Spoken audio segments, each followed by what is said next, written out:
Hey everybody. I have tons of mixing to do and I gotta finish that Fleetwood Mac cover mix thing from yesterday. But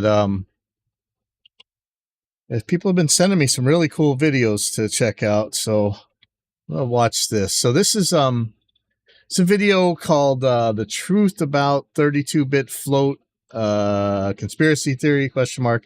This is from Dark Corner Studios. I like watching Dark Corner a lot. Do a lot of different things that kind of challenge the faith-based religion of pro audio, right? So I tend to like this channel. This has to do with lately. There's several companies that have come out with devices that say they record straight to 32-bit float, and the world isn't floating point. The world is fixed.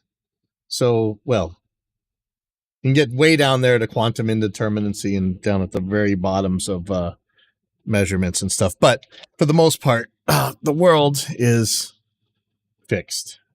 But it's not a scam, okay? There's the way this, as far as I can understand it, the way the 32-bit float thing works is, at least the legit version, is that you have two different analog to digital converters, and one is recording really low gain and one is recording really high gain. Somehow they put those together, and the upside would be that you never have to worry about setting your mic preamp gain. You actually never do actually in digital audio, but psychologically, I don't like that what if, like, oh, should I have turned that up a little bit? And looking at a waveform in a DAW, like, let's say I'll just pull up what we should be working on right now instead of doing this.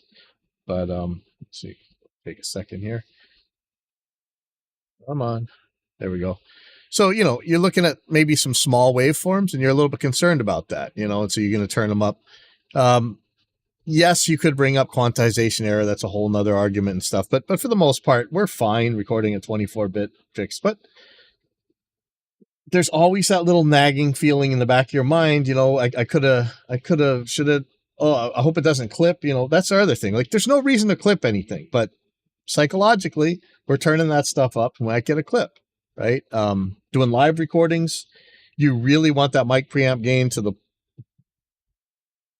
Many people would like that mic preamp gain to be so that your faders are sitting around unity level, and that could cause clipping and stuff. So now there was a Reddit post. This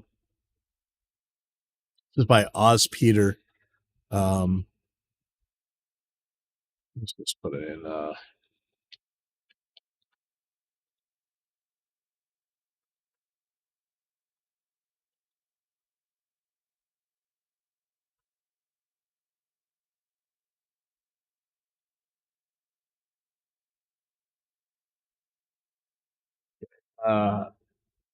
So this is from Oz Peter. It's in r/audio engineering. It says revealed devices are being marketed as 32-bit float, but use only one 24-bit analog to digital converter. Is this a scandal? I think so. And he says a few weeks ago in the Taper section forum, someone mentioned in passing that in the manual for the Zoom H4e, marketed as a 32-bit float device with two ADCs, it says that the two ADCs are only used for inputs 1 and 2. But it only creates 32-bit float files. Therefore, if the other inputs are used, they are writing 32-bit float from one ADC. So that surprised me, as I thought 32-bit float demanded at least two ADCs. ADC is analog to digital converter. I started to check the publicity and specs of other recording devices, and it was clear that not all 32-bit float devices actually claimed multiple ADCs, particularly at the lower end of the market. Soon after, Tascam used YouTube to launch two new 32-bit float recorders, not specifying the number of converters. So I asked in the comments whether the two ADCs were used.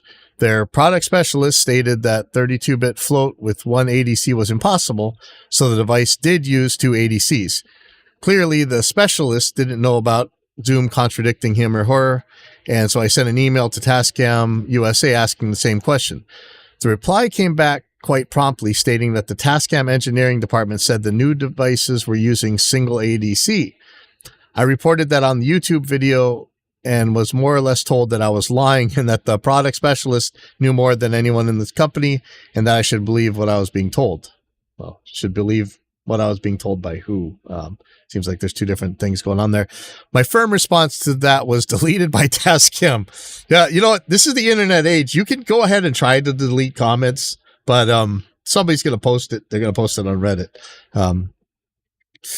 But after about 24 hours, Tascam deleted their previous replies and concluded that the new recorders did not use two ADCs and therefore did not have better dynamic range output into the 32-bit float container.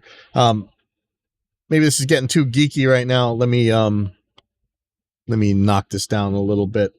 Like I said earlier, there's a possibility that by using two analog to digital converters, one at a low gain and one at a high gain, you could theoretically make a 32-bit float file in DSP with these two things put together somehow. I don't know that it matters that it's float at the end of that either.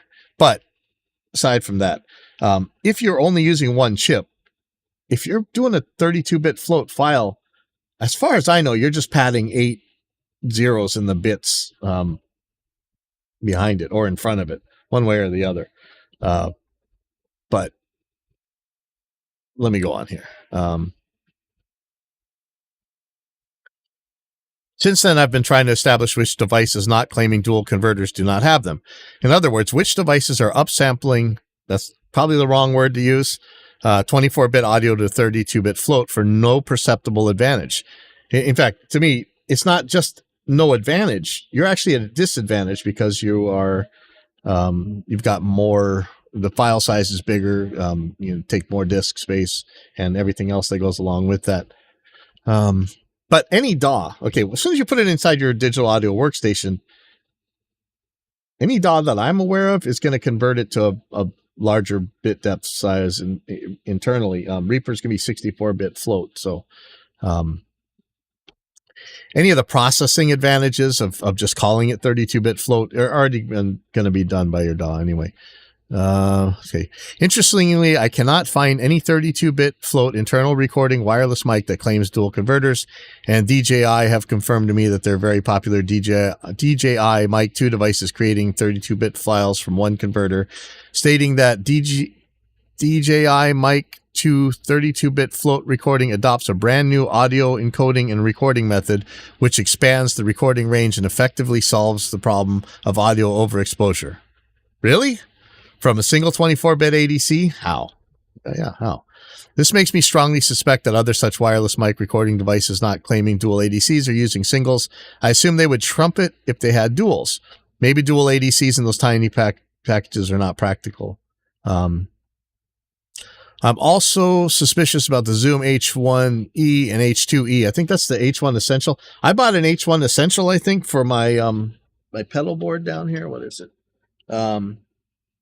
Oh, I need to do that thing where I can mirror my phone to the screen here. But I'm actually using a Zoom recorder in the input to my in-ear wireless transmitter, so that I can have ambient sounds if I want. Okay, I know that's the cheap way around, but man, for $100 versus paying $800 for some crazy thing. Okay. I am also suspicious. Yeah.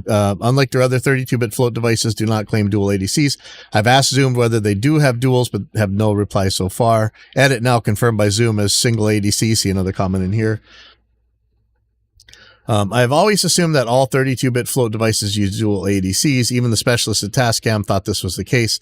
Now it is clear that that isn't true, and it looks rather like 32-bit float claims can simply be marketing hype, which undermines the legitimate and, in my humble opinion, useful implementation of dual ADCs to give a real improvement in recorded dynamic range. Anyway, apart from alerting people to see what I feel is an emerging scandal, can anyone tell me if I am wrong in thinking that there cannot be a useful outcome from using one 24-bit ADC to write 32-bit float files in an audio recording device? I need to know more about how they can combine those two signals as well. It's interesting, but I could think that there'd be some sort of modulation noise going on there. Maybe, I don't know. So there's a lot of discussion on here, and glad to see it. But reason this came up is this video from Dark Corner, which I mean I love, one of my favorite channels here. But let's just go through here. I'm gonna do this at a little bit higher speed. This might take us a while. I'm sorry. And I have a ton today to get through, but let's go through here and let's check this out. I absolutely love a good conspiracy theory, especially if there's something tantalizing about the plausible outcome. And when you're in audio, not gonna lie, they don't come around that often. But just a few short months ago, I started to see all the comments. Companies have been fooling us, passing off 24-bit as 32-bit float. And wow, I mean, that's actually kind of intriguing. And as far as I can tell, it all started from a Reddit post. And let me tell you, if this was true, it was downright shocking. But before we wade into all the controversy, we need to understand exactly what 32-bit float is and how it's achieved on recorders. Now, I'm going to keep this light, but I'm also going to be very careful to make sure nothing gets lost in translation. You see, 32-bit float boasts this almost magical amount of headroom that basically never lets you clip. And while that sounds cool and amazing, it isn't necessarily that straightforward. And that's because 32-bit float isn't some kind of chip that is present on a recorder or a fancy kind of drive for storage. It's actually a process. But don't take my humble word on this. Let's hear about that process from Samuel Green, Director of Product and Customer Support with Zoom. Thanks, Aiden. This is cool. This is cool being able to actually get the Zoom guy on here. What is that cube looking thing?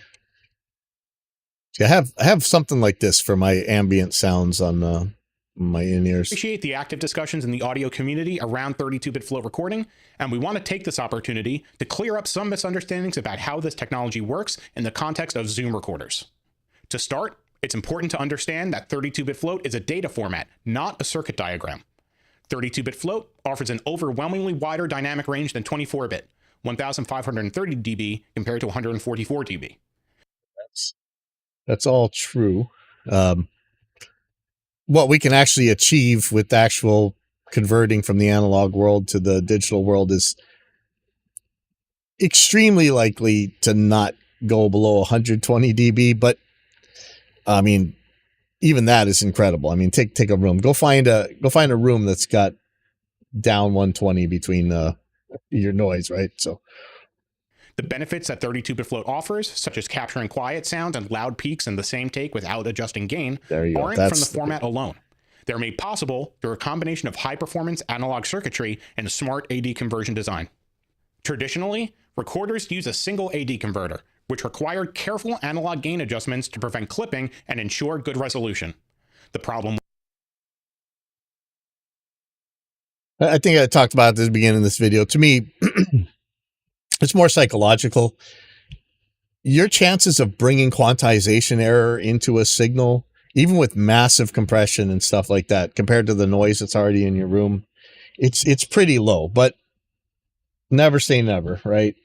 But I think this technology sounds cool to me, just in the fact that I'm not going to have something nagging in my head telling me maybe I should have turned that up or turned that down, if it works. Was that the dynamic range of the converter was narrower than that of the microphone, so users had to manually set gain levels to make the best use of the available resolution. Zoom's 32-bit Now, I'm sorry I keep pausing this. I'm not sure that any analog to digital converter dynamic range is narrower than that of a microphone, at least any decent microphone. But where you think the nominal level is, you could still clip. But that just means you didn't turn the gain down enough. But again, psychologically, is that right? Let me give a like to this video. It would be nice not worrying about it, right? Float recorders solve this by using dual AD converters for each input, each operating at 24-bit. Okay, so now he's saying it himself. If you're doing 32-bit, at least in this, to get these benefits, you're using two converters, not one. Recorders solve this by using dual AD converters for each input, each operating at 24-bit. One converter uses... Yeah, 1 second. Sorry.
Sorry. Let me sorry about that, man. It used to never be busy down here. Let me get a put a message out.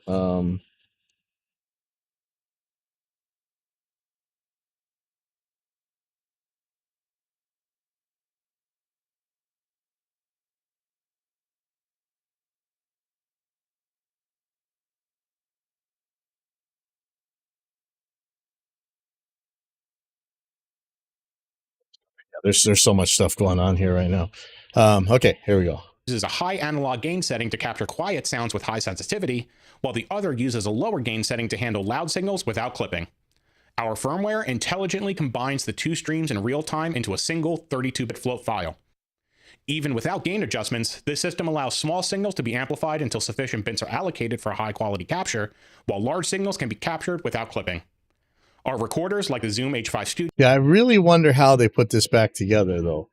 Like, are you taking an average? I mean, because of course you're going to have to disregard or somehow get rid of the ones that are clipping, right? So how does that work?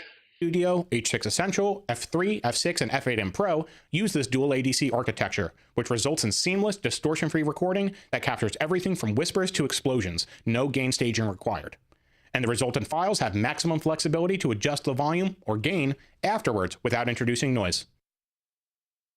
We'll get back to Samuel in just a second, don't you worry. Like all conspiracy theories, this one kicked off with a somewhat misunderstood post from Reddit. I know, right? Shocking. Now, this came about 4 months back from a Redditor, Oz Peter, and it was a general breakdown. This is the one we just read at the beginning of the stream here. Of certain companies using a single ADC for 32-bit float, which I'll let you go over the full post in your own time, but I think a lot of people kind of skimmed this info without really giving it a once-over. And I think the third paragraph is the likely cause of a lot of the misinformation. This quote specifically. Interestingly, I cannot find any 32-bit float internal recording wireless mics that claim dual converters. Then just below that, the author calls out Zoom for their H1E and H2E, which for that, I think I'm going to hand this one off to Samuel again. Wait, how is that misinformation? I think we missed a step there. To clarify a point that's often misunderstood, Zoom uses single AD converters for the fixed microphones in some of our entry-level 32-bit float models, but the AD converters used have significantly greater specs than older models.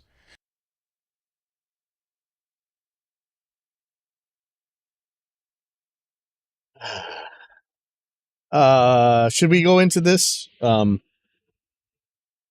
We've had perfectly flat, super low noise, low distortion analog to digital converters for forever. In fact, Zoom has been putting them out for a very long time. Like you guys know, I'm actually a Zoom fan here, so I could pull up my articles on where we actually tested several different analog to digital converters, and they're all so good.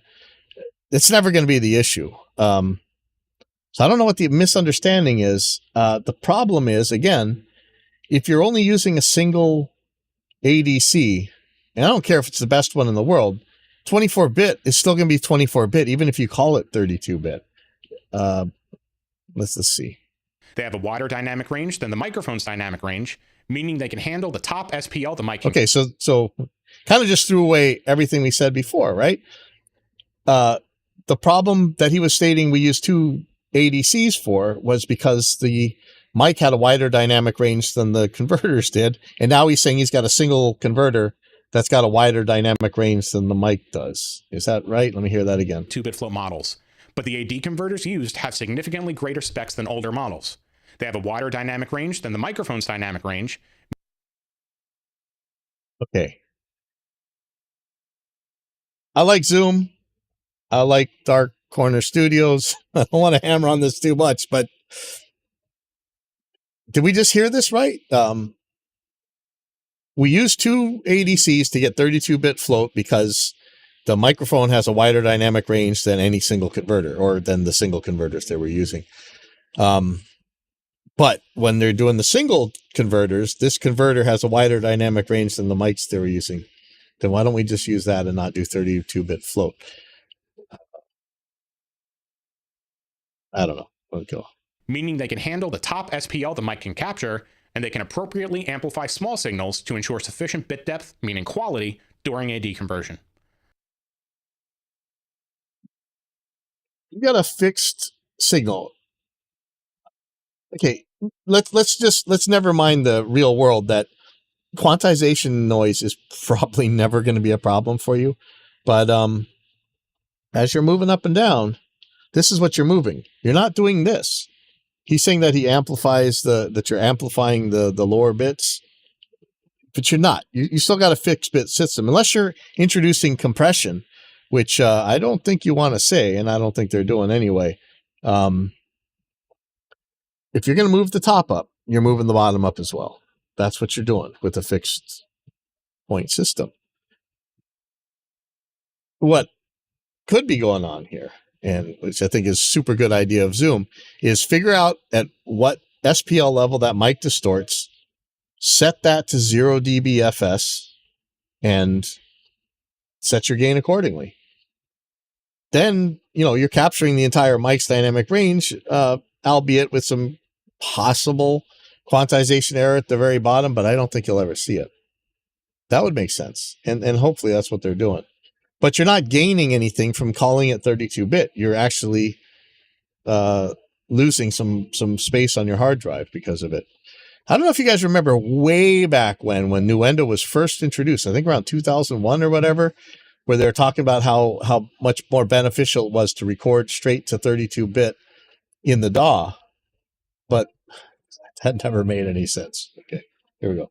While there's no need to integrate two signals like the dual AD method, the benefits of using the 32-bit float format as the recording format still apply. No. Why was there no need? If there was a need when you're doing it on the 2-chip versions, I'm actually not liking this very much. I don't feel well about what this guy is saying. I know I have to be a lot more diplomatic nowadays than I used to be. I am not thrilled with what he's saying here. Let me play it again. Quality during a deconversion. While there's no need to integrate two signals like the dual AD method, the benefits of using the 32-bit float format as a recording format still apply. For example, if the signal level is digitally reduced while recording in 24-bit, the lost resolution cannot be restored. The audio is unrecoverable. However, if recorded in 32-bit float, you can still adjust the levels later without compromising sound quality. No. Okay. You're still recording 24-bit fixed. Okay, now I'm starting to get a little bit aggravated here. Your DAW is going to put stuff in 64-bit float or 32-bit float or whatever. And yeah, you can turn it up or turn it down. Let's do a little experiment here. Project tab.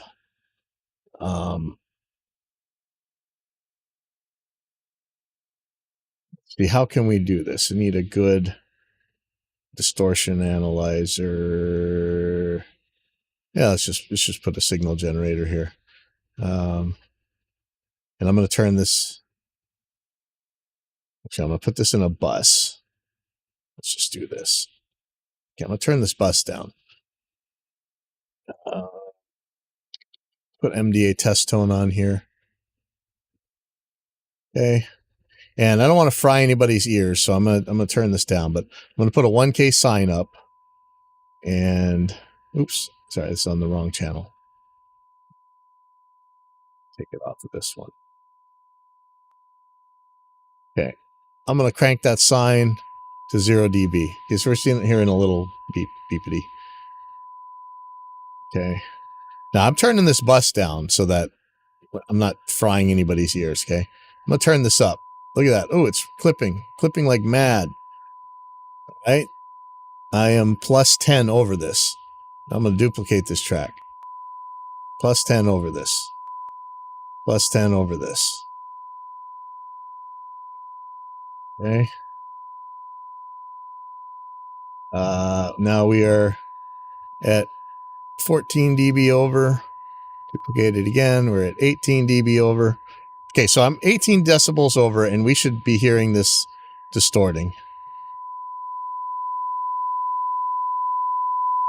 Kind of hard to tell on the sine wave, but it's definitely over. This should be distorting like mad.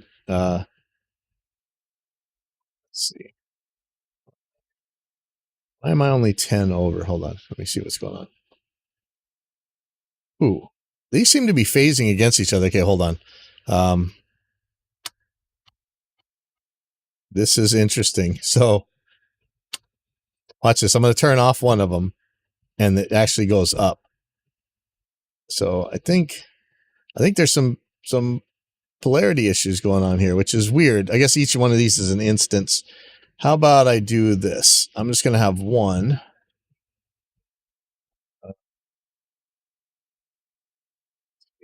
Do this a different way.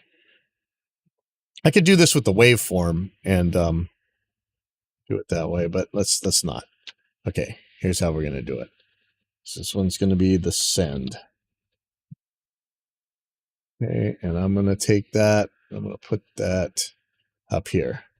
And this one's, how should we do this?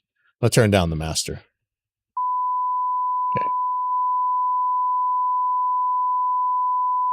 I'm going to get rid of all these. I'm going to route this here, pre-fader, post-effect. Okay. And I'm going to duplicate that track. Okay, why am I getting plus 10? Okay, that makes sense. So now we should be adding. Yeah, there we go.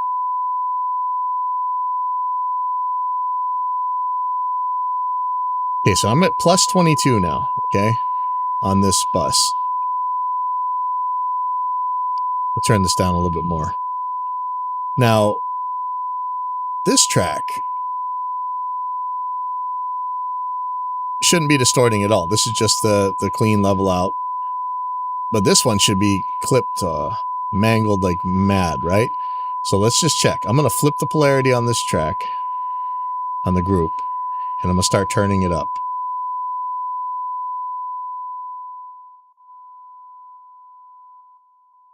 I'm going to make this exactly 22 dB.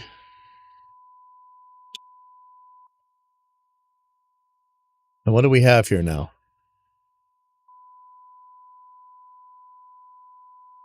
Now, I don't know that this is exactly 22 dB. Let's look at some levels here. What's a good level meter?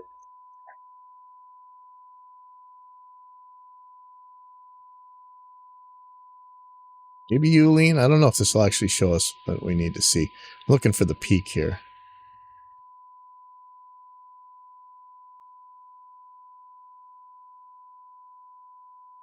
True peak max is 22.1. Let's look on here.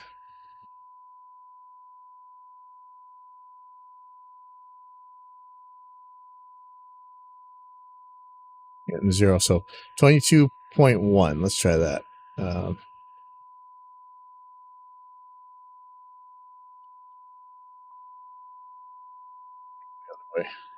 Maybe it should be minus 29, 21.9.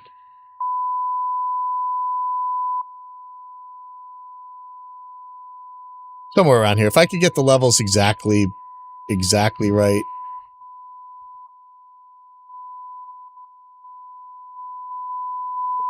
Somewhere around here. But it's enough to say that we're not getting any distortion. We're getting the exact same thing out. This way floating point works. That we can go crazy mad volumes and just turn down the output and it'll come out clean. So anyway, it's that long rabbit hole, but that's just how floating point works. That's what's good about it. Let's go back to this guy. Quality or causing clipping.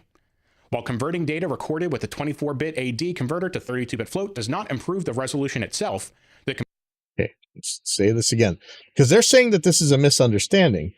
It seems to me like that first post on Reddit had a perfectly good understanding, and he's going to back it up right here. Recorded with a 24-bit AD converter to 32-bit float does not improve the resolution itself. Let me put this again. This is exactly what he claimed. Adjust the levels later without compromising sound quality or causing clipping. While converting data recorded with a 24-bit AD converter to 32-bit float does not improve the resolution itself. That's it. There's no misunderstanding. The conversion significantly enhances flexibility and safety in post-production processing. No, it doesn't. Not to me. Any DAW that I would use is going to convert that signal to floating point internally. So I don't think that's a benefit. I think I don't like this explanation. The 2-chip ADC thing makes sense, but with one, it's like you're saying that the whole 2-chip part didn't make sense. All right. In other cases, like the H5 Studio and H6 Essential, the onboard microphones do utilize dual ADCs because their dynamic range requires it. There's no one-size-fits-all answer. Wait. Utilize dual. In other cases, like the H5 Studio and H6 Essential, the onboard microphones do utilize dual ADCs because their dynamic range requires it. There's no one-size-fits-all answer for every recording situation. We're saying that these mics are special and they have a much wider dynamic range than the other guys' mics' dynamic range. This is not lining up. Either the ADC is not wide enough dynamic range to cover a microphone, or it's not. You maybe got the wrong microphone. So we hope this information helps clarify how 32-bit float recording works in Zoom products and helps users make more informed choices. This seemed like a hand wave. I'm sorry. I don't see how this seems to be saying two different things. Good luck recording. Back to you, Aidan. Now let's put to test what Samuel was talking about, and we can all try this at home. Let's take something as simple as this, the Zoom H1E. Now, what Samuel said was you couldn't clip the single ADC because you would distort your signal from the microphones first. Also, while using the 32-bit float format to save files in seems silly, the inherent benefit is that you can still adjust the audio in post with no issues. No. Okay, well, yeah, sure, that's a benefit, but we just showed with the distortion test on the DAW that it doesn't matter if it's I could have done that with a 16-bit file, and it's still going to convert it to 24-bit.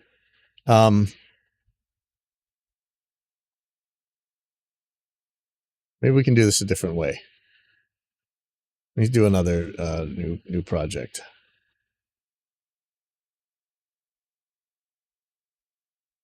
Yeah, I'm going to insert a new track. I'm going to insert a click source. Okay. So let's listen to this. This is going to be unpleasant. Again, sorry.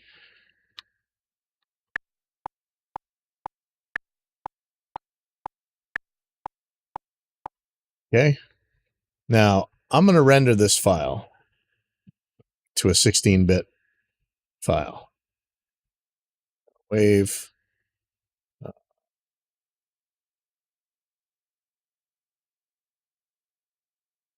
I may as well put it in here. It's not going to hurt. Click. So this is not even going to be 24 bits. This is going to be 16 bits. Not going to dither. I'm not going to dither a noise shape. So this is going to get quantization error. Okay. That's fine with me. That's for this 16-bit PCM. Time selection. And I want to add it back to there.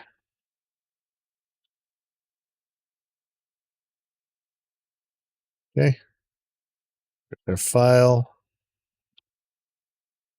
I'm going to turn this to mono. Where did it go? Is it in item settings? Left. Okay.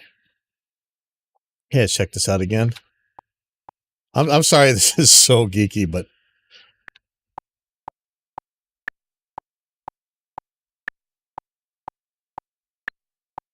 okay. Now I'm gonna duplicate this track.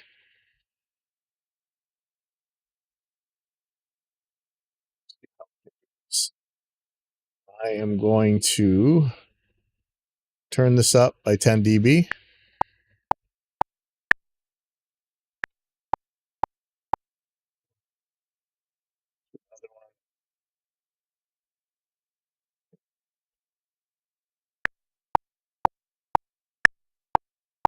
Okay, now we're getting some clipping. How could I do this? I would like to do this in a simpler way. Let me see. Let me just throw some volume.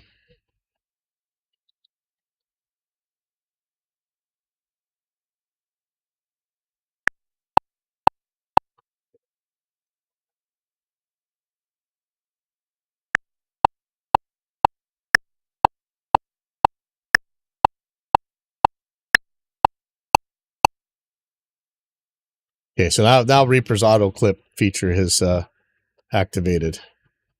Okay, so we are at 14 dB. This is a 16-bit file, remember that, okay? So allegedly, with the 32-bit float file, I could throw that in a DAW and I could turn it up and down and I'd have the benefits of floating point, so I can keep from clipping even if I turn something up too loud. I've definitely turned this up too loud. If I were to render this file right now, this thing would be, well, let's just do that. So we're just going to render this file.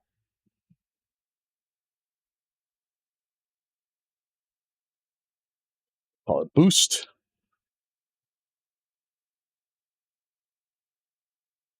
Okay. Now let's look at that file. This file is clipped. Okay. Look at that. Here's the original. Nice round sine wave. This guy is clipped like crazy, right? That's turned into a square wave. I've turned this up. I can't possibly recover this now, right? Let's take a look at that. So I'm gonna take a look at what volume we're getting out. So that's plus 14. It's auto muted itself again. Fine. What I'm gonna do is put this in a bus now, in a folder, and I'm gonna turn this down 14 dB.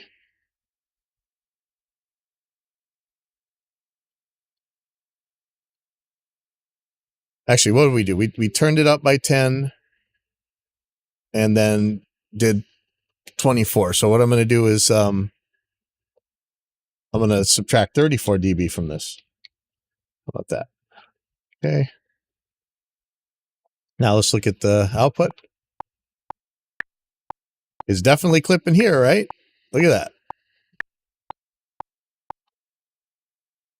Flip the phase here, polarity, and play these back together.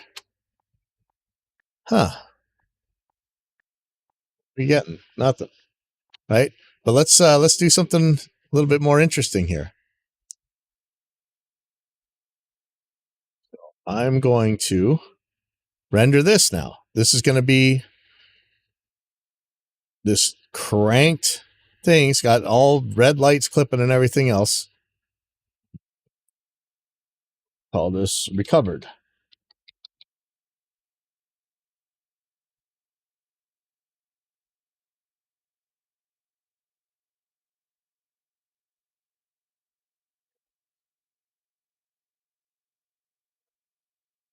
Settings, left.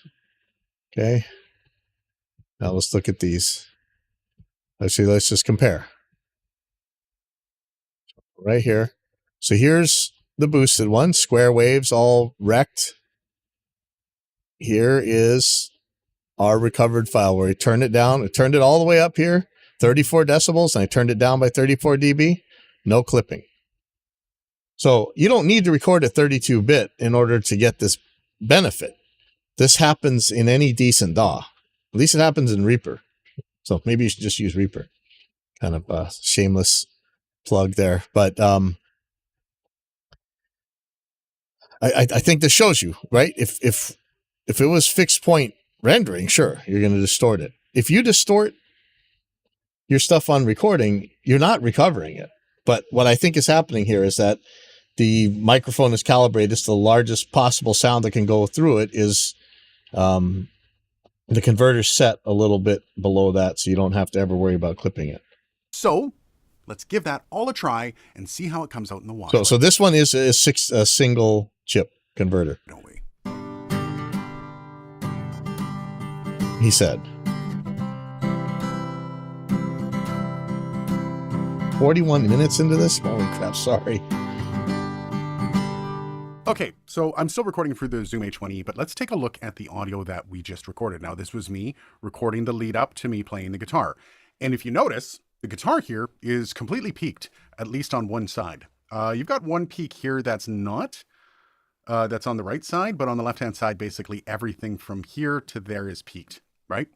So basically, under 24-bit, in a 24-bit container, if you were to gain this down, you'd basically have this block cut off because nothing beyond 0 dB would have been. That's true if that's a fixed 24-bit recording at that level.